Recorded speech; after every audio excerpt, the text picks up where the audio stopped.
గురువుగారు చాలామంది తమ భార్య వచ్చిన తర్వాత తమకు కలిసొచ్చిందని చెప్తుంటారు. హ్మ్. జ్యోతిష్యం ప్రకారం ఇది నిజమేనా? తప్పకుండా నాన్న. ఎందుకు అలా ఉండదనుకుంటున్నావు? హ్మ్. 100% జ్యోతిష్య శాస్త్రం ప్రకారం ఇప్పుడు అందరికి అలా ఉండదుగా. హ్మ్. కొంతమందికి ఆహ్, నా భార్య నా మ్యారేజ్ అయిన తర్వాత నుంచి కొంచెం నాకు అదేంటి డౌన్‌ఫాల్ స్టార్ట్ అయిందంటారు కొంతమంది. ఓకే. ఇట్లా రకరకాలుగా చెప్పుకునేవాళ్ళుంటారు. హ్మ్. ఇది కర్మ సిద్ధాంతం. కర్మ సిద్ధాంతాన్ని అనుసరించి నీకు ఫ్యూచర్‌కి, డెస్టినీకి సంబంధించి ఎటువంటి వారు రావాలి అని నిర్ణయించే ఉంటది. ఓకే. ఓకే. కాబట్టి వాళ్ళు అంటే జనరల్‌గా ఏంటంటే మనం సప్తమ స్థానాన్ని చూసేసి జనరల్‌గా సప్తమంలో శుక్రుడున్నాడనుకో. హ్మ్. లగ్నానికి సప్తమంలో శుక్రుడున్నాడనుకో. అబ్బా! అద్భుతమైన అందమైన భార్య వస్తుంది. చాలా ఓకే. ధనవంతురాలైన భార్య వస్తుంది. అది శుక్రుడు కూడా ఇంక ఉచ్చక్షేత్రంలో ఉన్నాడనుకో. ఓకే. అద్భుతమైన బాగా ధనవంతురాలైన భార్య వస్తుంది అని ఓకే. చెప్పేయొచ్చు హ్మ్. సింపుల్‌గా. అది వేదిక ప్రకారం. హ్మ్. ఇక్కడ వేరే సిస్టమ్‌లోకెళ్ళామనుకో. అది కాంట్రడిక్షన్ అవ్వచ్చు. హ్మ్. ఆ! ఓకే. కాంట్రడిక్షన్ అవ్వచ్చు. కాబట్టి దాన్ని పక్కన పెట్టేద్దాం. హ్మ్. జనరల్‌గా ఏంటంటే భార్య వలన కలిసి వస్తుందా? రాదా? అంటే హ్మ్. మ్యారేజ్ అయిన తర్వాత తనకి ఆ మ్యారేజ్ వివాహానంతరం అద్భుతంగా కలిసొస్తుందా? రాదా? అనేది మనం జ్యోతిష్య శాస్త్రం ప్రకారం చెప్పొచ్చు. ఓకే. అలాగే జ్యోతిష్ శాస్త్రం ప్రకారం వివాహానంతరం ఇతనికి డౌన్‌ఫాల్ స్టార్ట్ అయ్యే ఛాన్సెస్ ఉన్నాయి. అని కూడా ఓకే. మనం చెప్పొచ్చు. ఓకే. ఇప్పుడు తలరాతలను ఎవరు మార్చలేరు నాన్న. అవును. ఒకటే గుర్తుపెట్టుకోవాలి. జ్యోతిష్ శాస్త్రం తెలుసుకునేది దేనికి?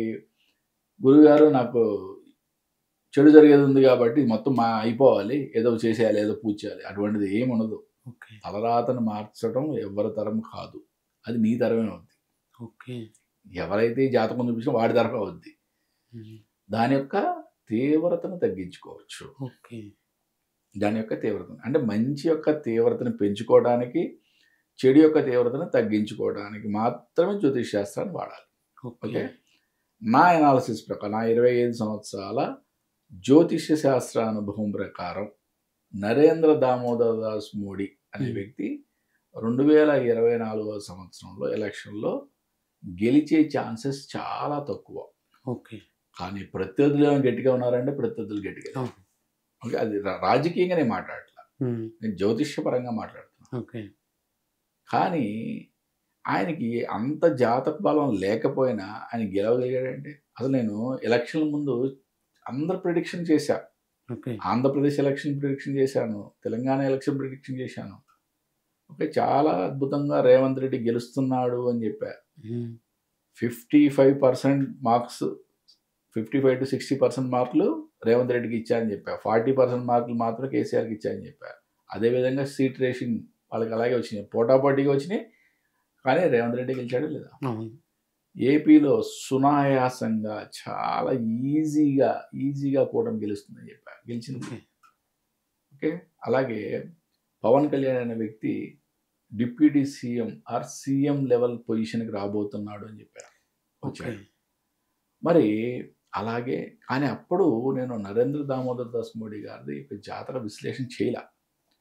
కానీ ఎలక్షన్‌లు అయిపోయిన తర్వాత ఎందుకు అంటే హిందూ దేశంలో 80% హిందువులున్న ఈ దేశంలో రామ మందిరాన్ని కట్టిన ప్రధానమంత్రిని చాలా అద్భుతంగా గెలిపించేసుకుంటారులే హ్మ్. హిందువులు అని అనుకున్నా. హ్మ్. కానీ పూర్తి మెజారిటీ బీజేపీకి రాకపోవడం, అవును.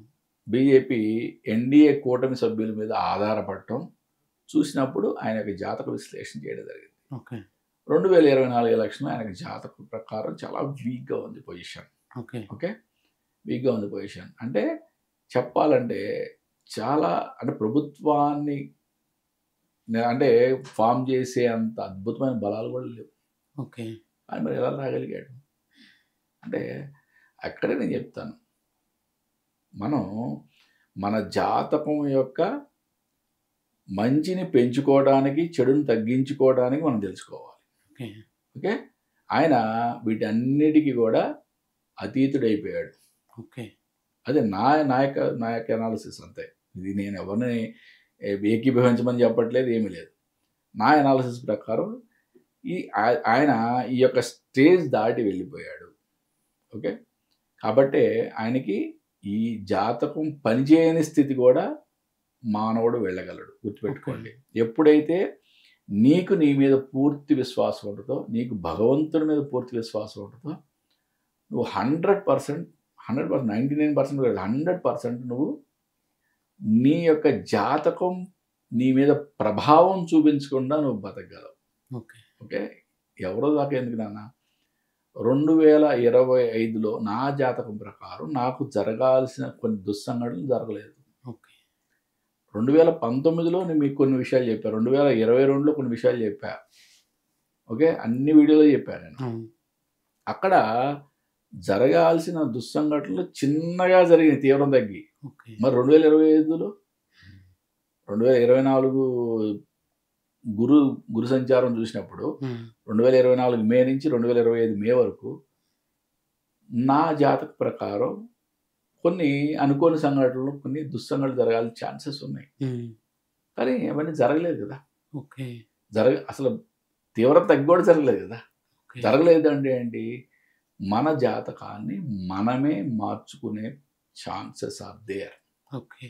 ఎప్పుడు మనకి మన మీద నమ్మకం ఉండి మనం భగవంతుడి మీద పూర్తి విశ్వాసంతో ఉన్నప్పుడు మనకి జరిగే ఛాన్సెస్ ఉన్నాయి. అంటే ఈ మధ్య కాలంలో అటువంటి వ్యక్తి నేను నరేంద్ర దామోదర్ మోడీ గారిది, ఆయన యొక్క జీవితంలో నేను నాకు దర్శనం ఇచ్చింది ఆయన యొక్క జాతకం. అలా ఎవరైనా కూడా సాధించవచ్చు.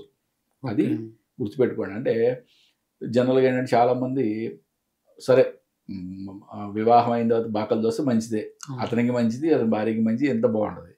కొంతమందికి డౌన్ఫాల్ స్టార్ట్ అవుతుంది. అట్లాంటి వాళ్ళు భయపడద్దు. ఫస్ట్ ఆఫ్ ఆల్ ఓకే, నాకేదో అయిపోద్ది అని భయపడద్దు. అంటే మీ జాతకం ఒకసారి చెక్ చేసుకోండి చక్కగా.